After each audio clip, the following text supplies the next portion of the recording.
Hello, this is Chris Flintoff from Not the Andrew Marr Show. We've been covering all the protests since October. If you want to see more of these, then please subscribe if you haven't already.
Now, Elle, a lot of people have seen that clip. It's gone around 500,000 views, I think, on Twitter at least. You know, that's horrific. I mean, you were in that crowd.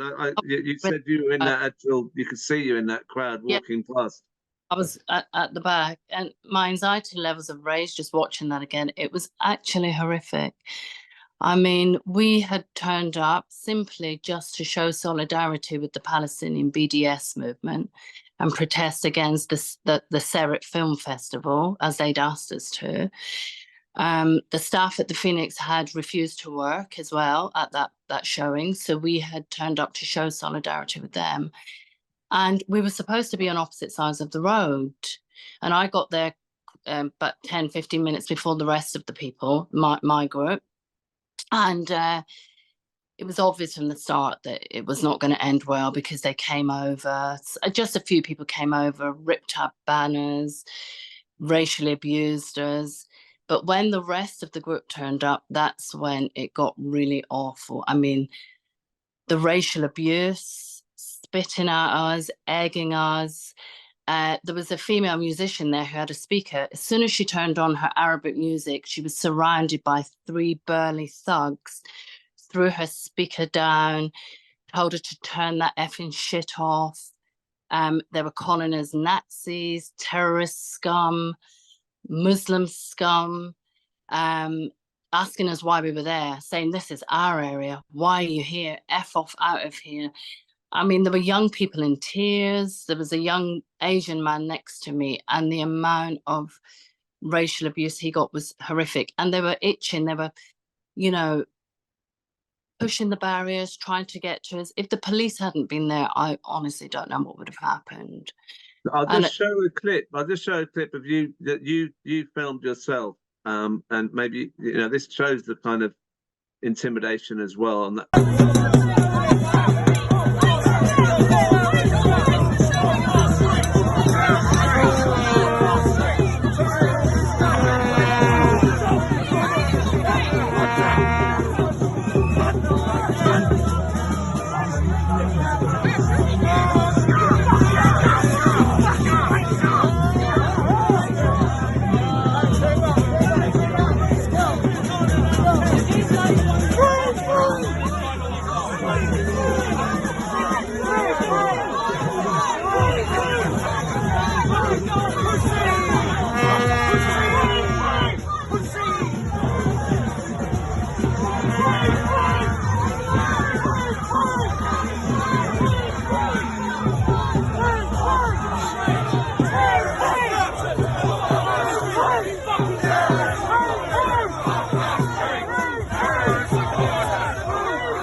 guy. There's an IDF flag there.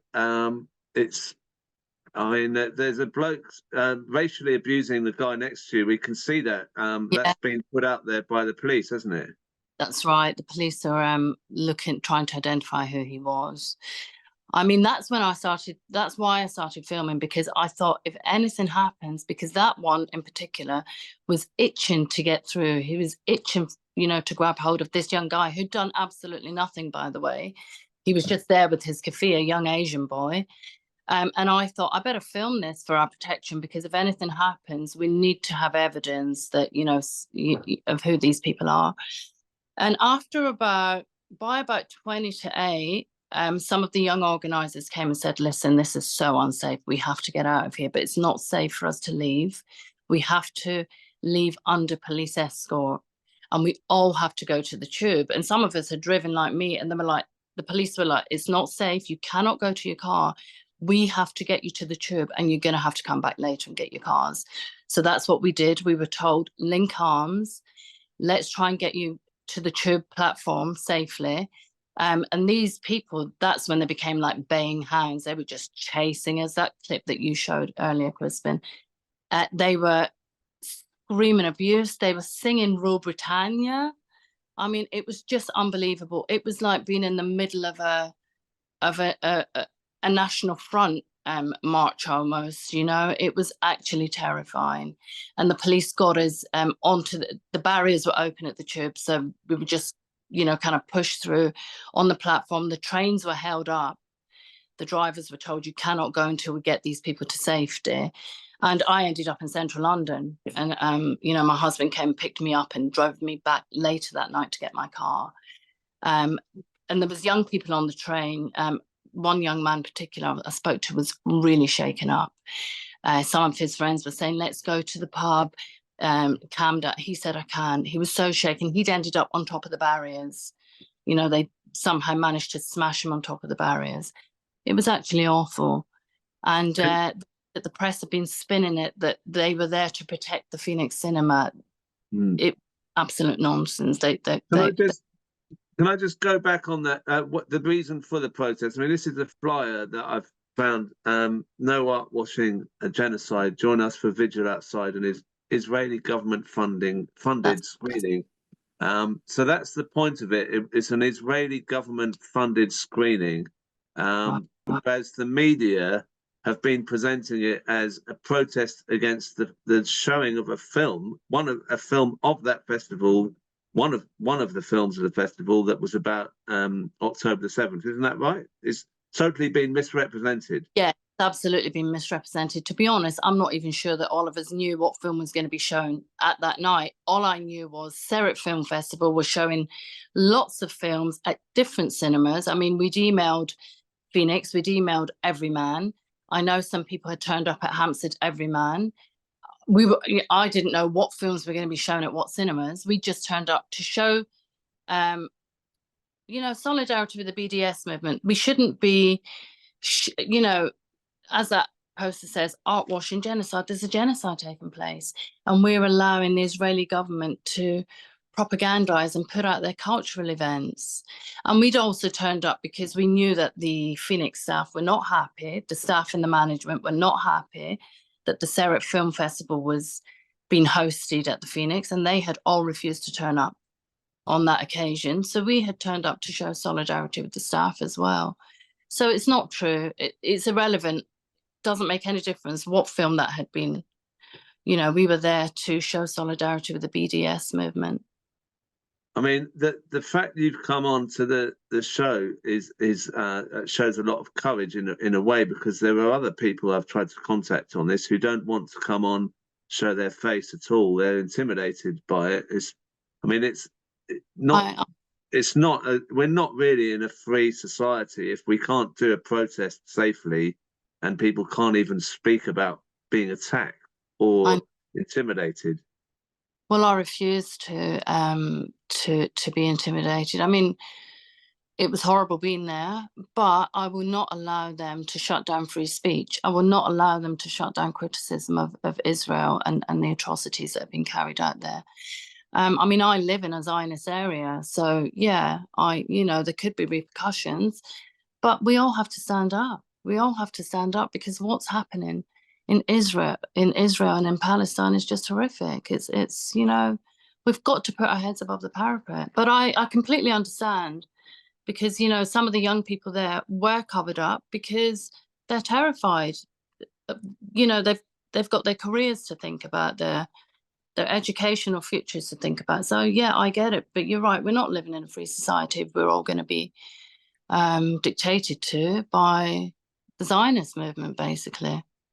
And what one other thing is that you did, when we spoke on the phone, you did say that some of the other protesters that were in your group had gone to a pub and seen a whole mob of people who'd been bussed in.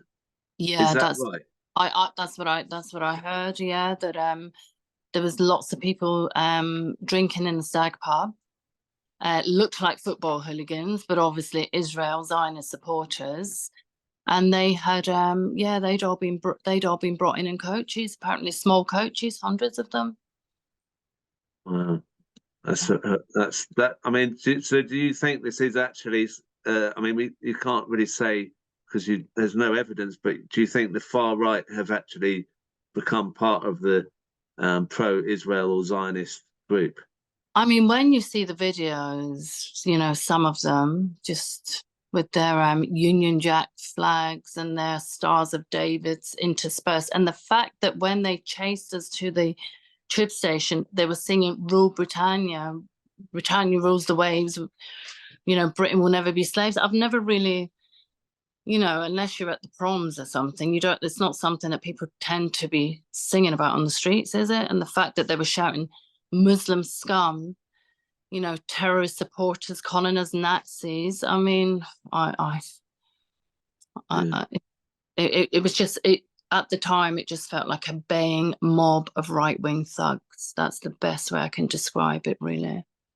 And as you said before, I mean, the way the media is presenting the people supporting Palestine as a mob and hate mob and all this stuff, there's nothing ever like that ever, is there, on any of our protests? Unbelievable. I mean, when we go on our protests on the the monthly protests in central London, there's a positive, happy atmosphere. People have their babies in their prams. There are disabled people in wheelchairs. There's great camaraderie. There's nothing threatening. You see the tourists in central London stopping to take pictures and stuff. There's nothing threatening at all. The only time you ever see any hostility is when you get to the part of the march where these Zionist protesters have gathered and they're shouting abuse, and we just ignore them and walk straight past them. But nothing could be further from the truth. I mean, these videos that were taken on that day show clearly who the hate marchers are. And it's not the pro-Palestine people who are calling for an end to genocide and an end to child killing. It's just the way that the media is trying to spin this.